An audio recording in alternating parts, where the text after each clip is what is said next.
Assalamualaikum warahmatullahi wabarakatuh. Perkenalkan, saya Darman Syah. Saya dari kelas PAI 4E.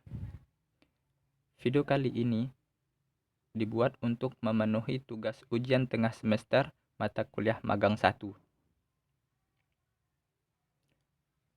di sini saya akan membahas tentang sistem media pembelajaran di MTS 2 Sambas dan media apa yang cocok diberikan kepada siswa-siswi dalam pembelajaran daring ini. Nah, MTS 2 Sambas melakukan kegiatan pembelajaran daringnya ialah menggunakan media e-learning. Ini merupakan tampilan e-learning di MTS 2 Sambas. Tetapi mohon maaf karena pada saat ini e-learning di MTS 2 Sambas sedang mengalami masalah dan sedang diperbaiki. Jadi tidak bisa menampilkan bagaimana cara kerja sistemnya. Ini hasil gambar dari pertama kali kami melaksanakan observasi di sekolah tersebut. Nah, dalam proses pembelajaran, pertama kali guru menyapa siswa di kolom diskusi. Setelah itu, guru memberitahu kepada siswa-siswi bahwa tugas diberikan melalui e-learning di kolom tugas. Media pembelajaran di MTS 2 Sambas ini menggunakan video pembelajaran dan PowerPoint. Nah, di sini merupakan PowerPoint dari contoh media pembelajarannya. Yang di sini ialah bab 5, jiwa lebih tenang dengan banyak melakukan sujud, dan dikategorikan dalam masuk fikih. Ini terdiri dari kompetensi inti. K1-nya, menghargai dan menghayati ajaran agama yang dianutnya. K2, menghargai dan menghayati perilaku jujur, disiplin, tanggung jawab, peduli, santun, percaya diri, dalam berinteraksi secara efektif dengan lingkungan sosial dan alam dalam jangkauan pergaulan dan keberadaannya. K3, memahami pengetahuan berdasarkan rasa ingin tahunya tentang ilmu pengetahuan, teknologi, seni budaya terkait fenomena dan kejadian tampak mata. Yang keempat ialah mencoba mengolah dan menyaji dalam ranah konkret dan ranah abstrak.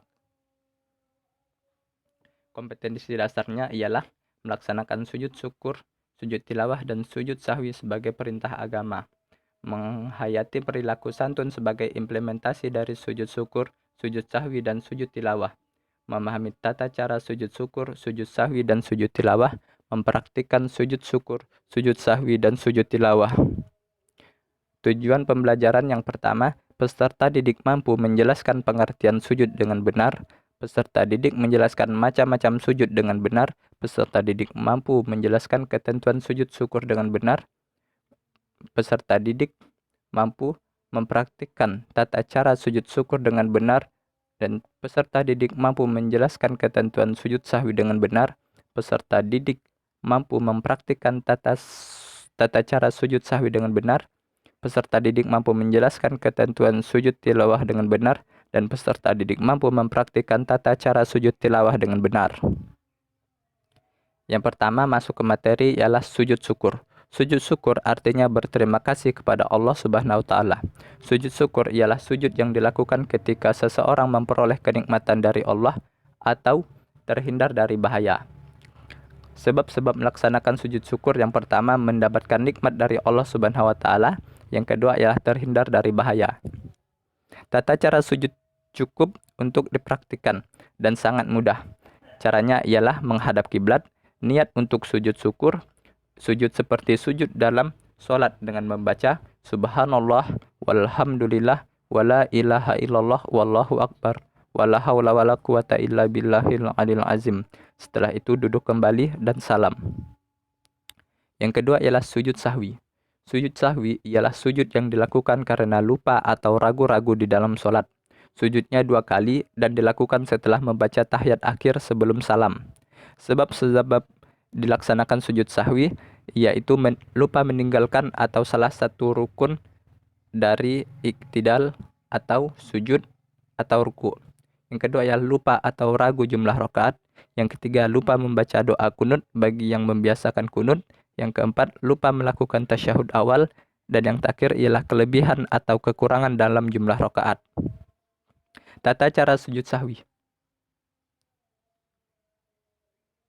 Tata cara sujud sahwi yang pertama ialah setelah selesai membaca tahiyat akhir, langsung sujud lagi dengan membaca Subhana man la yamunu wa la yasu. Bangun dari sujud sertai dengan mengucapkan takbir. Kemudian duduk sebentar lalu takbir dan dilanjutkan sujud lagi dengan doa yang sama dengan sujud pertama. Dan terakhirlah duduk kembali dan diakhiri dengan salam. 3. Sujud tilawah. Sujud tilawah ialah sujud yang dilakukan karena membaca ayat-ayat sajadah dalam Al-Quran, baik itu waktu sholat maupun di luar sholat. Baik juga pada saat membaca Al-Quran atau menghafal Al-Quran. Sebab-sebab sujud tilawah. Nah, sebab sujud tilawah dilakukan karena pada saat membaca atau mendengarkan bacaan Al-Quran atau menemukan ayat-ayat sajadah baik pada saat sholat maupun di luar sholat.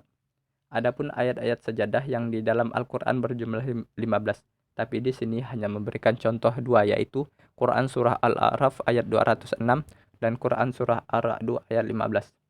Cara sujud tilawah. Sujud tilawah yang dilakukan di luar sholat. Yang pertama, berdiri menghadap kiblat, berniat melakukan sujud tilawah, takbiratul ihram, sujud 1 kali dengan membaca sajada wajhiya lillazi khalaqahu wa syaqqa sam'ahu wa basarahu bihaulihi wa quwwatihi. Nah, yang kedua ialah sujud tilawah yang dilakukan di dalam sholat. Pada saat kita sedang berdiri dalam sholat, membaca ayat sajadah atau imam yang membaca ayat sajadah, kita langsung melakukan sujud 1 kali dengan membaca doa tadi. Setelah selesai melakukan sujud tilawah tersebut, kita langsung berdiri lagi dan melanjutkan sholat kembali. Itu yang dapat saya sampaikan. Wassalamualaikum warahmatullahi wabarakatuh.